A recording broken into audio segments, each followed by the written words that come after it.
সমস্যা শুধুমাত্র এটা না যে মিউটেশন সিলেকশন মেকানিজম নতুন একটি জিন জেনারেট করতে সক্ষম নয়, বরং সমস্যা হচ্ছে একটি নতুন ফর্ম অফ অ্যানিমেল লাইফ তৈরি করা।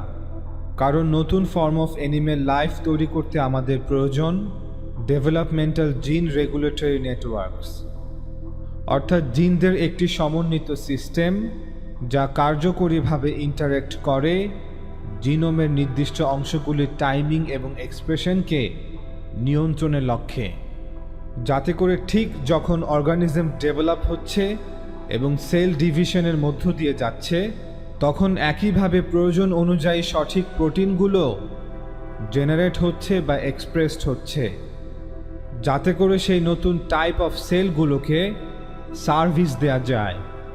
অর্থাৎ সুন্দরভাবে কোরিওগ্রাফড করা একটি ব্যবস্থা, যেন একটি ইন্টিগ্রেটেড সার্কিট যা জটিল এবং কার্যকরীভাবে সমন্বিত ইনফরমেশন প্রসেসিং সিস্টেম। একটি জীব বা প্রাণী তৈরি করতে আমাদের শুধুমাত্র একটি জিন এবং একটি প্রোটিন হলেই হবে না, বরং আমাদের প্রয়োজন একটি ডেভেলপমেন্টাল জিন রেগুলেটরি নেটওয়ার্ক। এবং সবচেয়ে গুরুত্বপূর্ণ বিষয় হলো এই রেগুলেটরি নেটওয়ার্ককে চেঞ্জ করা যাবে না। চেঞ্জ করা হলে অর্গানিজমের এই প্রসেস অফ ডেভেলপমেন্ট থেমে যাবে।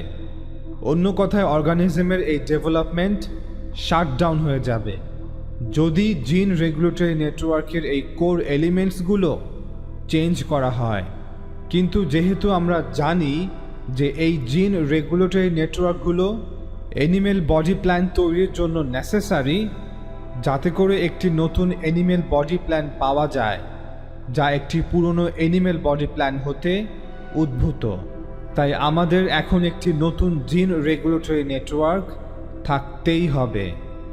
অর্থাৎ আমাদের এখন যা করতে হবে তা হলো সেই প্রাথমিক জিন রেগুলেটরি নেটওয়ার্ককে অল্টার, ট্রান্সফর্ম বা চেঞ্জ অর্থাৎ পরিবর্তন করতে হবে। কিন্তু সমস্যা হচ্ছে বর্তমান ল্যাবরেটরি ওয়ার্ক বলছে এটা হয় না বা হতে পারে না সেই অ্যানিমেলের মৃত্যু ছাড়া। এখন প্রশ্ন হলো, অ্যানিমেল ডেথ হলে পুরো এভলিউশনারি প্রসেসই থেমে যাবে।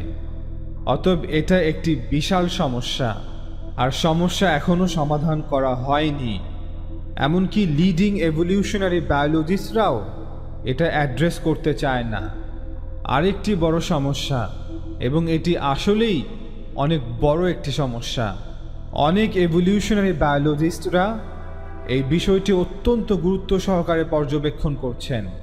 পর্যবেক্ষণে দেখা গেছে যদিও ডিএনএ অনেক গুরুত্বপূর্ণ ভূমিকা পালন করে প্রোটিন মেশিন তৈরিতে, যা বিভিন্ন ধরনের সেলকে সার্ভিস দিয়ে থাকে, তবে ডিএনএ একা একটি নতুন অ্যানিমেল বডি প্ল্যান বা একটি নতুন অ্যানিমেল আর্কিটেকচার জেনারেট করতে সক্ষম নয়। হ্যাঁ, ডিএনএ প্রোটিন তৈরি করে, কিন্তু সেই প্রোটিনগুলোকে বায়োসিনথেটিক পাথওয়েতে অর্গানাইজড হতে হবে, যা বিভিন্ন ধরনের কোষকে ক্যারেক্টারাইজ করে থাকে, এবং বিভিন্ন রকমের কোষকে অর্গানাইজড হতে হবে নির্দিষ্ট ধরনের টিস্যু গঠন করার জন্য। আবার এই নির্দিষ্ট ধরনের টিস্যুগুলোকে অর্গানাইজড হতে হবে নির্দিষ্ট রকমের অর্গান গঠন করার জন্য। আবার এই অর্গানগুলো এবং টিস্যুগুলোকে অর্গানাইজড হতে হবে যাতে করে একটি হাই লেভেল বডি প্ল্যান গঠন করা যায়। অতএব DNA low level instruction provide করে থাকে লো লেভেল কম্পোনেন্টের জন্য, কিন্তু সেই কম্পোনেন্ট এবং তার উপরে যা আছে তাদেরকেও আবার অর্গানাইজড হতে হবে, যার জন্য প্রয়োজন নতুন কিছু ইনফরমেশন সোর্স। আমরা এখন জানি সেই সোর্স অফ ইনফরমেশনগুলো যে কেবল ডিএনএ সূত্রের মধ্যে বা ডিএনএ মলিকিউল জিনোমেই উপস্থিত, মোটেও এমনটা নয়। এটা অনেকটা কম্পিউটার সিস্টেমের মতো, যেখানে ইনফরমেশন ব্যবহার করা হয় কিছু মেকানিক্যাল পার্টস তৈরি করার জন্য, তারপর অ্যাসেম্বলি ইনস্ট্রাকশন রয়েছে ইলেকট্রিক্যাল কম্পোনেন্ট তৈরি করার জন্য। কিন্তু আমাদের আরও ইনস্ট্রাকশন প্রয়োজন, যাতে করে সার্কিট বোর্ডের সঠিক প্লেসে সঠিকভাবে কম্পোনেন্টগুলো প্লেস করা যায়। তারপর আমাদের আরও অতিরিক্ত অ্যাডিশনাল অ্যাসেম্বলি ইনস্ট্রাকশন প্রয়োজন, যাতে করে সার্কিট বোর্ডগুলো সঠিক প্লেসে রাখা যায়। কম্পিউটারের অন্যান্য পার্টসগুলোর সাথে। অতএব আমাদের প্রয়োজন এই হাই লেভেল অ্যাসেম্বলি ইনস্ট্রাকশনসগুলো, এবং আমরা এখন জানি যে এই ইনস্ট্রাকশনসগুলো ডিএনএ মলিকিউলে স্টোরড না। তাহলে কোথায় এই ইনস্ট্রাকশনসগুলো স্টোরড করা আছে? এটা অবশ্যই ওপেন রিসার্চের বিষয়। ইনস্ট্রাকশনের এই সোর্সগুলোকে বলা হয় এপিজেনেটিক অথবা অন্টোজেনেটিক ইনফরমেশন, অর্থাৎ ইনফরমেশন বিয়ন্ড দি জিনোম, জিনোমের ওপারের তথ্য। বায়োলজিস্টরা বিশ্বাস করেন এপিজেনেটিক ইনফরমেশন কোষের স্ট্রাকচারেই স্টোর থাকে, তবে তা ডিএনএ সিকোয়েন্সে নয়। এপিজেনেটিক্স নির্দেশ করে এমন এক সোর্স অফ ইনফরমেশন যা বিয়ন্ড দি জিনস। গার্ড মুলার এবং স্টুয়ার্ট নিউম্যান বলেন, শুধুমাত্র জিন একাই কোনো অ্যানিমেলের 3 ডাইমেনশনাল ফর্ম এবং স্ট্রাকচার নির্ধারণ করে না, এবং জিনে থাকা ডিটেইলড ইনফরমেশন প্রাণীর এই ফর্ম এবং স্ট্রাকচারকে ব্যাখ্যাও করে না। বরং এপিজেনেটিক অত্যন্ত গুরুত্বপূর্ণ ভূমিকা পালন করে অ্যানিমেলের ফরমেশনে, অর্থাৎ বডি অ্যাসেম্বলিসে, যা সংঘটিত হয় এমব্রিওলজিক্যাল ডেভেলপমেন্টের সময়। তারা আরও বলেন যে অ্যানিমেল ডেভেলপমেন্টে এপিজেনেটিক ইনফরমেশনের ভূমিকা সম্পর্কে সকল রিসেন্ট ডিসকভারিজগুলো স্ট্যান্ডার্ড নিউ ডারউইনিয়ান বিবরণগুলোর প্রতি ভীষণাকার চ্যালেঞ্জ ছুড়ে দিয়েছে যে কিভাবে এই সকল বডি প্ল্যানসের উদ্ভব হলো। বিশেষ করে তারা প্রশ্ন তোলেন ক্যামব্রিয়ান এরা অ্যানিমেলস বডি প্ল্যানস সম্পর্কে, যে কিভাবে ক্যামব্রিয়ান যুগে বডি প্ল্যানস অস্তিত্বে আসলো, এবং সাধারণভাবে অর্গানিজমাল ফর্ম অর্থাৎ প্রাণীর অঙ্গ সংগঠিত গঠনের অরিজিন সম্পর্কে। তাদের মতে নিও ডারউইনিজম প্রাণীর ফিনোটিপিক ট্রেটস অর্থাৎ প্রাণীর দৃশ্যমান বৈশিষ্ট্যগুলো এবং অর্গানিজমাল ফর্মের উদ্ভবকে সম্পূর্ণভাবে এড়িয়ে যাচ্ছে। তারা বলেন নিও ডারউইনিজম অর্গানিজমাল ফর্মকে ব্যাখ্যা করতে পারে না, কারণ এটি এপিজেনেটিক ইনফরমেশনের অরিজিনকে ব্যাখ্যা করতে অক্ষম। বায়োলজিস্টরা ফর্ম বলতে বোঝায় কোনো অ্যানিমেলের বডি পার্টসের স্বতন্ত্র আকার এবং অ্যারেঞ্জমেন্ট। অর্গানিজমাল ফর্ম এক্সিস্ট করে 3 স্পেশিয়াল ডাইমেনশনে এবং সময়ের মধ্যে এর উদ্ভব ঘটে। প্রাণীদের ক্ষেত্রে যা ঘটে থাকে ভ্রূণ থেকে প্রাপ্তবয়স্ক পর্যন্ত। অনেক জীববিজ্ঞানীরা এখন এটা আর বিশ্বাস করেন না যে ডিএনএ সকল কিছু নির্দেশ করে যা একটি কোষের ভিতর ঘটে থাকে। এখন মূল কথা আসা যাক। নিউ ডারউইনিয়ান মেকানিজম এভলিউশনারি প্রসেসের জন্য পুরো ক্রিয়েটিভ ইঞ্জিনটি রেখেছে মিউটেশনে। যে ডিএনএ মিউটেশন এবং তাদের ভেরিয়েশন হচ্ছে সেই ম্যাজিক যা এভলিউশন এবং এভলিউশনারি প্রসেসের জন্য দায়ী। মিউটেশন হচ্ছে সেই আলাদিনের চেরাগ যা জীব এবং জীবদেহের সকল পরিবর্তন ঘটায় এবং সকল কিছু জেনারেট করে।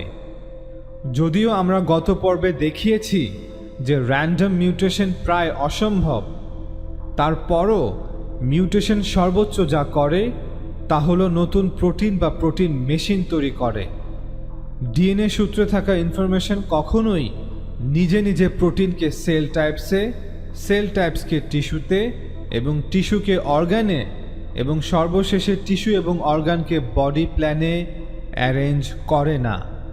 অর্থাৎ বডি প্ল্যান মরফোজেনেসিস বা নতুন ফর্মের উদ্ভবকে নিউ ডারউইনিয়ান মেকানিজম দিয়ে ইন প্রিন্সিপাল ব্যাখ্যা করা যায় না। কিয়ামত পর্যন্ত মিউটেশন ঘটলেও নতুন ফর্ম অফ লাইফ তৈরি হবে না, অর্থাৎ হাই লেভেল স্ট্রাকচার গঠিত হবে না, যা অবশ্য প্রয়োজনীয় নতুন বডি প্ল্যান গঠন করার জন্য। আর এটাকেই বলে the problem of the origin of form, যা ডারউইন সলভ করতে চেয়েছিলেন তার ন্যাচারাল সিলেকশন মেকানিজম দিয়ে।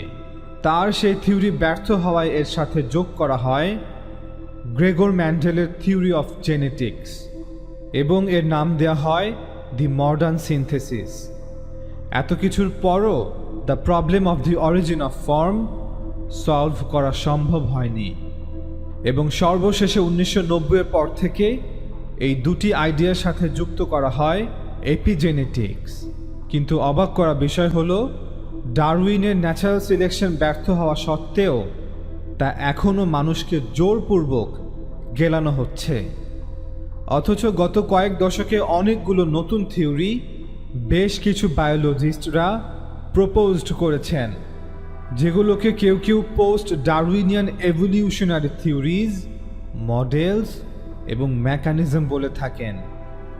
যেমন punctuated equilibrium, self organizational theory, evolutionary developmental biology, epigenetic inheritance, neutral theory এবং ন্যাচারাল জেনেটিক ইঞ্জিনিয়ারিং।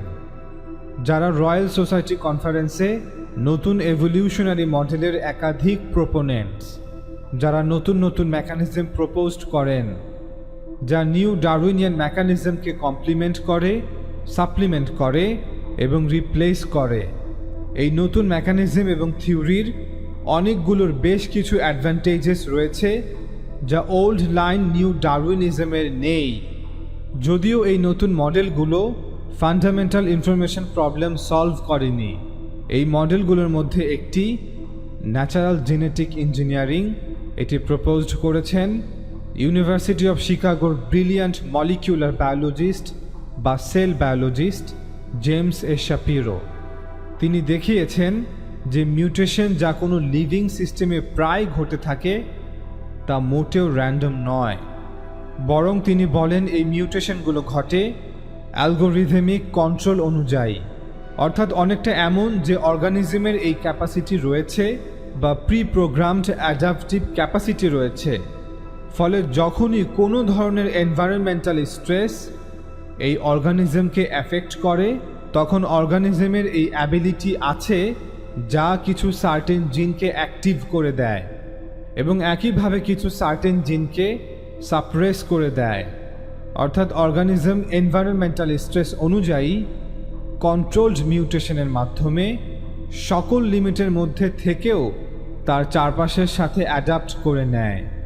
বায়োলজিতে এই অবজারভেশনগুলো নতুন হলেও আজ থেকে প্রায় 200 বছর আগেই জন বাপিস্তে লামার্ক তিনি এই ইনহেরিটেন্স অফ অ্যাকোয়ার্ড ক্যারেক্টারিস্টিক্স সম্পর্কে একটি থিওরি দিয়ে গেছেন, যা চার্লস ডারউইনের 1959 সালে দি অরিজিন অফ স্পিসিস পাবলিশের প্রায় 50 বছর পূর্বে, যা নিউ লামার্কিজম নামে পুনরায় ফিরে এসেছে। তার থিওরি অনুযায়ী একটি অর্গানিজম তার ফিজিক্যাল ক্যারেক্টারিস্টিক্সগুলো তার পরবর্তী বংশধরদের উপর পাস অন করতে পারে, কিন্তু কিভাবে তা তিনি জানতেন না। তবে বর্তমানে এপিজেনেটিক্সের সুবাদে আমরা তা জানি। তিনি বিশ্বাস করতেন অ্যানিমেলের স্ট্রাগল টু সারভাইভ, অর্থাৎ টিকে থাকার লড়াই, সে তার পরবর্তী বংশধরদের মধ্যে পাস অন করতে পারে এবং এভাবেই এই পাস অন চলতেই থাকে। ফলে অর্গানিজম ইভলভ হয় এবং প্রাণীদেহে বিবর্তন ঘটে। তবে এত কিছুর পরেও সমস্যা রয়ে গেছে যা জেমস শাপিরো সলভ করেনি, আর তা হলো where does the programming come from. এই সকল প্রোগ্রামিং বা প্রি প্রোগ্রামিং কোথা থেকে অস্তিত্বে এলো। আর তাই রয়্যাল সোসাইটি কনফারেন্সের একজন অর্গানাইজার সুজান মাজুর লিখেন আ ল্যাক অফ মোমেন্টাসনেস, যে প্রতিষ্ঠিত নিউ ডারউইনিয়ান থিওরির ক্রিটিক তো হয়েছে, তবে নতুন কিছু এখনও আসেনি যা এই থিওরিকে রিপ্লেস করে মূল সমস্যার সমাধান করতে পারে। The Royal Society of London কনফারেন্সে গার্ড মুলার, যিনি একজন Austrian theoretical and evolutionary biologist, তিনি তার ওপেনিং টক, যার টাইটেল ছিল the explanatory deficits of the modern synthesis, অর্থাৎ মডার্ন সিনথেসিসের ব্যাখ্যামূলক ঘাটতি। মডার্ন সিনথেসিস মূলত নিউ ডারউইনিজমের আরেকটি নাম মাত্র, যেখানে ক্লাসিক্যাল ডারউইনিয়ান থিওরিকে পপুলেশন জেনেটিক্সের সাথে সিনথেসাইজড করা হয়েছে এবং এই দুইটি থিওরি মিলে বর্তমান নিউ ডারউইনিজম। গার্ড মুলার তার বক্তব্যে নিউ ডারউইনিজমের মোট 5টি এক্সপ্লেনেটরি ডেফিসিট তুলে ধরেন, অর্থাৎ 5টি বিষয় যা নিউ ডারউইনিজম ব্যাখ্যা করতে পারে না। সেখান থেকে 3টি তুলে ধরা হলো। 1. অরিজিন অফ ফিনোটিপিক কমপ্লেক্সিটি, অর্থাৎ কোনো অর্গানিজম বডির বাহ্যিক দৃশ্যমান বৈশিষ্ট্যকে ব্যাখ্যা করতে অক্ষম। 2.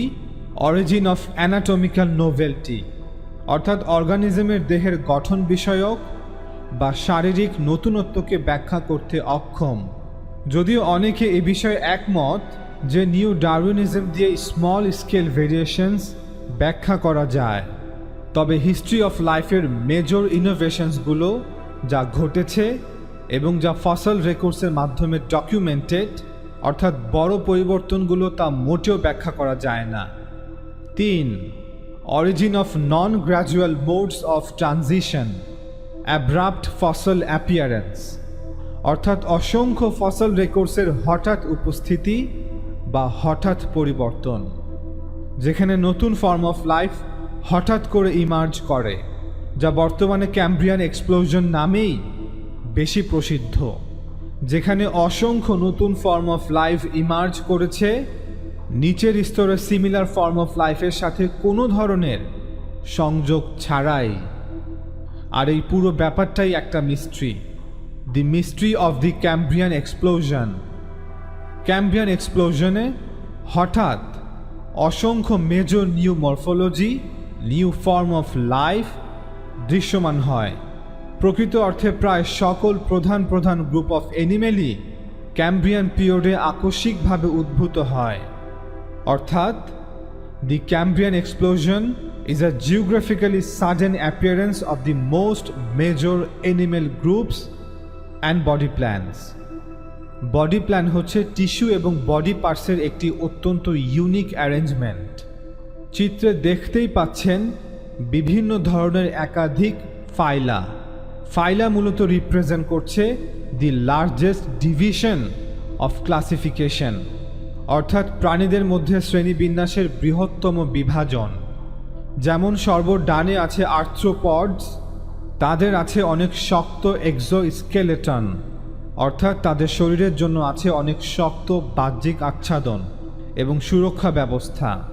তার বামে আছে কোর্ডাটস, এই শ্রেণীর অন্তর্ভুক্ত আছে মাছ বা মানুষের মতো প্রাণীরা, যাদের শরীরের ভিতরের অংশে রয়েছে শক্ত কঙ্কাল, রড বিশেষ, যা শরীরকে সাপোর্ট করে থাকে, অর্থাৎ বাহ্যিক না হয়ে বরং ভিতরগত ইন্টারনাল স্কেলেটাল সিস্টেম, যা পুরোপুরি ভিন্ন বডি লজিক।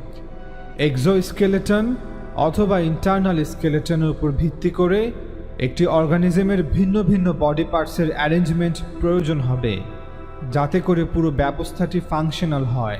পুরো বিষয়টি মোটেও কোনো সহজ বিষয় নয়, এবং এই সকল কিছুই আজ থেকে প্রায় 520 বা 530 মিলিয়ন বছর পূর্বে ক্যাম্ব্রিয়ান পিরিয়ডে আকস্মিকভাবে দৃশ্যপটে আসে, এবং এই সকল নিউ ফর্ম অফ লাইফগুলোর সাথে তার পূর্বের অর্থাৎ প্রি ক্যাম্ব্রিয়ান স্তর বা সময়ের কোনো দৃশ্যমান বা স্পষ্ট কানেকশন নেই। আর এটাই হচ্ছে রহস্য। এটি হচ্ছে সেই জিওলজিক টাইম স্কেল এবং কিভাবে হঠাৎ এক্সপ্লোশন বা আবির্ভাব ঘটেছিল নিউ ফর্ম অফ লাইফগুলোর। আর এই বিষয়টি অত্যন্ত প্রবলেমেটিক নিউ ডারউইনিজমের জন্য। ডারউইন একটি মেকানিজম প্রপোজড করেছিলেন, natural selection on random variation, এবং পরবর্তীতে এর সাথে যোগ করা হয় র্যান্ডম মিউটেশন, যাতে করে এটা ব্যাখ্যা করা যায় যে কিভাবে এই নিউ ফর্ম অফ লাইফগুলো অস্তিত্বে আসে। কিন্তু এই মেকানিজমের ন্যাচারটাই এমন যা অত্যন্ত গ্রাজুয়ালি, ধীর গতিতে একটি দীর্ঘ সময় নিয়ে কাজ করে এবং অল্প অল্প করে ক্রমবর্ধমান পরিবর্তনের মাধ্যমে একটি পর্যায়ে অর্গানিজমের নতুন ফর্ম গঠিত হয়। অর্থাৎ মেকানিজমটিকে অবশ্যই অনেক ধীর গতিতে গ্র্যাজুয়ালি কাজ করতে হবে। যেমনটা ডারউইন বলেছিলেন, দি হিস্ট্রি অফ লাইফ হচ্ছে আ গ্র্যাজুয়ালি আনফোল্ডিং ব্রাঞ্চিং ট্রি, এবং যেই ট্রি এর বেস রিপ্রেজেন্ট করে ফার্স্ট ওয়ান সেলড অর্গানিজম, এবং অন্যান্য সকল ফর্ম অফ লাইফগুলো সেই ফার্স্ট ওয়ান সেলড অর্গানিজম থেকে মরফিং, চেঞ্জিং এবং ব্রাঞ্চিং অফ হয়েছে। এবং অবশেষে বর্তমানে সকল ফর্ম অফ লাইফ যা এক্সিস্ট করে। কিন্তু আমরা ফসল রেকর্ডসে পাই তা হলো মেজর গ্রুপস অফ অর্গানিজম হঠাৎ করে আবির্ভূত হয়। আর এই স্লাইডটি দেখাচ্ছে যে ডেটা এবং থিওরির মধ্যে একটি প্রকাশ্য টেনশন, বৈপরীত্য বিদ্যমান। আর এটি হচ্ছে প্রবলেম, যা ক্যাম্ব্রিয়ান এক্সপ্লোশন নামে পরিচিত। ডারউইন এই বিষয় খুব ভালো করেই জানতেন এবং তিনি তার বই দ্য অরিজিন অফ স্পিসিসে এই বিষয়ে লিখেন, to the question why we do not find rich fossiliferous deposits belonging to these assumed earliest periods prior to the Cambrian system, I can give no satisfactory answer. অর্থাৎ Cambrian পিরিয়ডের পূর্বের সময়ের ফসল records কেন নেই, এর কোনো সন্তোষজনক জবাব আমার কাছে নেই। সুতরাং তিনি এটাকে আনসলভ মিস্ট্রি হিসেবেই রেখে দিয়েছেন, the mystery of the missing fossils. Darwin আশা করেছিলেন এই মিস্ট্রি রিজলভ হবে যখন ভবিষ্যতে ফসলগুলো পাওয়া যাবে, অর্থাৎ সায়েন্স যখন আরও অ্যাডভান্স হবে, তখন আরও অনেক এভিডেন্স কালেক্ট হবে, তখন এই রহস্যে একটি গ্রহণযোগ্য সমাধানও আসবে। কিন্তু হয়েছে তার উল্টো। বায়োলজিতে যত বেশি আমরা ফসলগুলো আবিষ্কার করছি, ততই দেখছি যে ফসল রেকর্ডের প্যাটার্নগুলো আরও বেশি ডিস্টিংক্ট, পৃথক, এবং তাদের মধ্যে ডিসকন্টিনিউটি পূর্বের চেয়েও বেশি। ডারউইন আশা করতেন ভবিষ্যতের নতুন ফসলগুলো এই মিসিং অ্যানসেস্ট্রাল ফর্মগুলো পূরণ করবে। কিন্তু আজ 160 বছর পর আমরা দেখতে পাচ্ছি সমস্যা আরও বেশি পরিমাণে বৃদ্ধি পেয়েছে। ক্যাম্ব্রিয়ান এক্সপ্লোশনের স্ট্যান্ডার্ড ডাটা হচ্ছে প্রায় 10 মিলিয়ন ইয়ার উইন্ডো। তবে 13 থেকে 16টি নতুন বডি প্ল্যান্টসের আবির্ভাব হয়েছে মাত্র 5 থেকে 6 মিলিয়ন বছরের মধ্যে। প্যালিওন্টোলজিস্টদের দাবি অনুযায়ী যা কয়েক ফিট পলির মধ্যেই পাওয়া গেছে। এভলিউশনারি বায়োলজির একটি ব্রাঞ্চ হচ্ছে পপুলেশন জেনেটিক্স, যার মাধ্যমে যদি আপনি নির্দিষ্ট কিছু ফ্যাক্টর সম্পর্কে অবগত হতে পারেন, তবে এটা আনুমানিকভাবে জানা সম্ভব যে একটি নির্দিষ্ট সময়ের মধ্যে কতগুলো বা কী পরিমাণ এভলিউশনারি চেঞ্জ ঘটতে পারে। সেই ফ্যাক্টরগুলো হচ্ছে পপুলেশন সাইজ কেমন, জেনারেশন টাইম কত, অর্থাৎ প্যারেন্ট থেকে অফস্প্রিং পর্যন্ত জেনারেশন টাইম কত, এবং মিউটেশন রেট কেমন। আর সকল ফ্যাক্টরগুলো ইনক্লুড করে ধারণা করলে 5-6 মিলিয়ন বছর শুধুই চোখের একটি পলক, অর্থাৎ এই পরিমাণ টাইম মোটেও যথেষ্ট নয় যা ক্যাম্ব্রিয়ান এক্সপ্লোশনকে ব্যাখ্যা করতে পারে। কর্নেল ইউনিভার্সিটির একটি ম্যাথমেটিক্যাল বায়োলজি টিম অনুযায়ী মাত্র 2টি কোঅর্ডিনেট মিউটেশন পাওয়ার জন্য প্রায় 216 মিলিয়ন বছর লাগবে। এখন জাস্ট কল্পনা করুন, আমরা মিউটেশন নিয়ে কথা বলছি না, বরং পুরো একটি অর্গানিজম, এবং একটি নয় বরং একাধিক অর্গানিজম। তাহলে এখন কিভাবে তারা এই ক্যাম্ব্রিয়ান এক্সপ্লোশনকে ব্যাখ্যা করবে, যেখানে new form of body plants emerge করেছে মাত্র 5 থেকে 6 মিলিয়ন বছরের মধ্যেই। 5-6 মিলিয়ন বছর খুবই খুবই সামান্য সময় ডারউইনিয়ান মেকানিজমের জন্য, যাতে করে নতুন স্ট্রাকচার, নতুন মরফোলজি গঠিত হতে পারে। অতএব ক্যাম্ব্রিয়ান এক্সপ্লোশন আকস্মিক ঘটনা, জিওলজিক্যালি এবং বায়োলজিক্যালিও একটি আকস্মিক ঘটে যাওয়া ঘটনা। ডক্টর স্টিফেন মায়ার এই বিষয়টিকে বলেছেন the mystery of the missing fossils, অর্থাৎ অনুপস্থিত ফসলের রহস্য। চায়নার অন্যতম লিডিং প্যালিওন্টোলজিস্ট জে.ওয়াই চেন, যিনি অনেকগুলো new form of life Cambrian স্তর হতে আবিষ্কার করেন, তিনি ইউনিভার্সিটি অফ ওয়াশিংটনে এক লেকচারে বলেন, ক্যাম্ব্রিয়ান স্ট্রাটা হতে এই সকল ফসল আবিষ্কারগুলো ডারউইনের ট্রি অফ লাইফকে আপসাইড ডাউন, পুরো উল্টিয়ে দিয়েছে। কারণ ট্রি অফ লাইফ অনুযায়ী জীবের গঠনের প্রধান পার্থক্যগুলো আবির্ভূত হয়েছে গ্র্যাজুয়াল ট্রান্সফরমেশনের ফলে, অর্থাৎ সিম্পল থেকে কমপ্লেক্সে রূপান্তরিত হয়েছে একটি দীর্ঘ সময়ের পরিক্রমায়। আর এটাই হলো ডারউইনিয়ান পিকচার। তবে ক্যাম্ব্রিয়ান এক্সপ্লোশন এটা প্রমাণ করেছে যে জীবের গঠনের প্রধান পার্থক্যগুলো একদম শুরু থেকে উপস্থিত ছিল এবং তাদের গঠনে বড় ধরনের পার্থক্যও ছিল একে অপর থেকে, যা কিছুক্ষণ আগেও আমরা দেখিয়েছি যে কিভাবে তাদের বডি প্ল্যানে প্রকাশ্য পার্থক্য বিদ্যমান। এবং এটাই হলো দি মিস্ট্রি অব দি মিসিং ফসলস, অনুপস্থিত ফসলের রহস্য, অর্থাৎ অ্যানসেস্ট্রাল ইন্টারমিডিয়েটদের অনুপস্থিতি এবং বিভিন্ন ফর্ম অফ লাইফের হঠাৎ অ্যাপিয়ারেন্স। অতএব এভলিউশনের বায়োলজিতে প্রকৃত রহস্য হচ্ছে how do you build an animal, অথবা how would the evolutionary process build an animal form. কিভাবে জীবের গঠন হয়েছে অথবা কিভাবে বিবর্তন প্রক্রিয়া একটি জীবের গঠন তৈরি করেছে। গার্ড বি মুলার এবং স্টুয়ার্ট এ নিউম্যান 2003 সালে MIT প্রেস হতে প্রকাশিত তাদের বই অর্গানাইজেশন অফ অর্গানিজমাল ফর্মে বলেন, new Darwinism has no theory of the generative, অর্থাৎ নিউ ডারউইনিজম এমন কোনো থিওরি এখন অবধি উপস্থাপন করতে পারেনি যা ব্যাখ্যা করতে সক্ষম যে কিভাবে নতুন ফর্ম অফ লাইফ জেনারেট হয়। এবং এই বইতে তারা একটি তালিকাও তৈরি করেছেন যে কি কি আনসলভড প্রবলেম রয়েছে যা নিউ ডারউইনিজম এখনও ব্যাখ্যা করতে সক্ষম হয়নি। তার মধ্যে অন্যতম একটি আনসলভড প্রবলেম হচ্ছে দি অরিজিন অফ অর্গানিজমাল ফর্ম, অর্থাৎ জীবের গঠনের অরিজিন কিভাবে শুরু হয়েছে।